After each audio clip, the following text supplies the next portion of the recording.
So today we're going to look at something really special. We're diving into the daily reports from an environmental science intern from the Philippines named Amelia Abalos. She spent some time at the Tzu Chi Foundation in Taipei, and what she discovered is this amazing link between environmentalism, technology, and just simple, genuine human connection. Let's get into it. On her very first day, she wrote this, and wow, doesn't that just say it all? This wasn't about just learning facts or figures, it was about finding a real sense of purpose. And that feeling she talks about of being of use, well, that's really the heart of the whole story we're about to explore.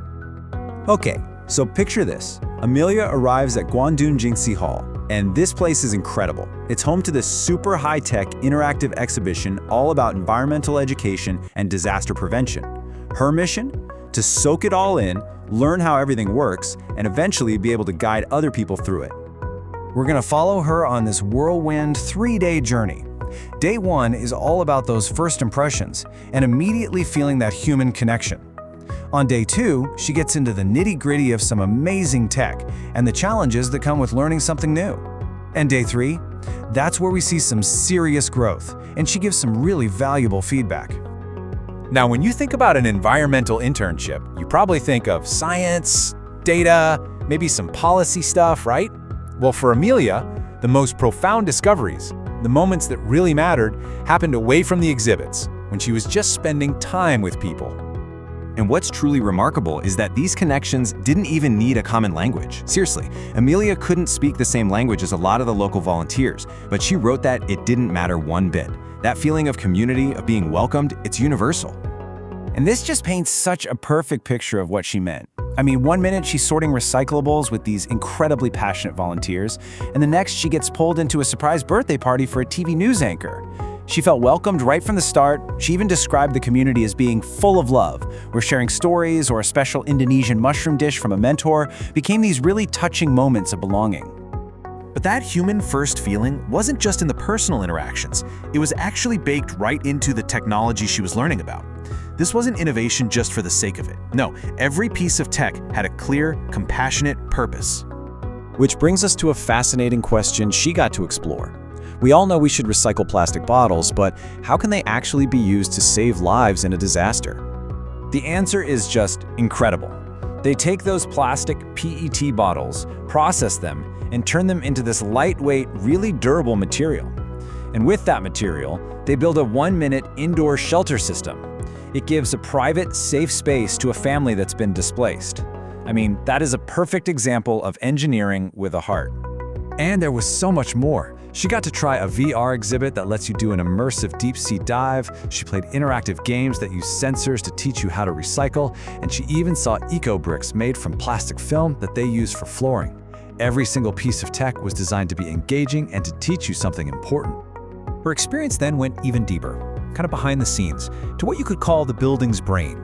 She was introduced to this whole complex network of sensors that monitors and manages the building's energy use with amazing precision. As she was analyzing the data, something interesting jumped out. One floor, basement 1, was consistently using way more energy than anywhere else in the building. The obvious question was, why? And the answer just ties everything back together, right back to that theme of compassion.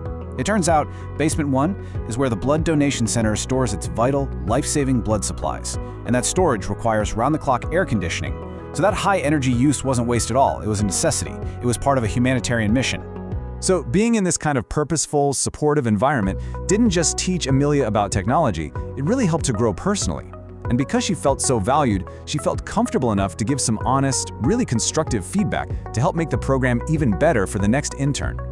Amelia admitted that public speaking is one of her big weaknesses, but practicing her tour guide presentation in this environment changed everything for her. The feedback she got wasn't critical, it was caring.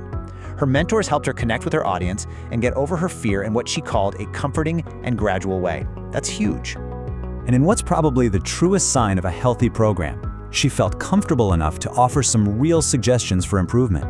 She recommended things like giving applicants more details about the internship beforehand, including more tasks related to an intern's specific major, and maybe having a clearer daily schedule. The fact that she felt empowered to share all that, it says everything you need to know about the environment they created. Amelia's journey really shows us that the most effective kind of environmentalism isn't just about data and technology. It's about people, It's about purpose, and it's about compassion. And it really leaves us with a powerful question to think about. Whether it's our office, or our school, or a volunteer group, how can we all work to build more of these human-centered experiences?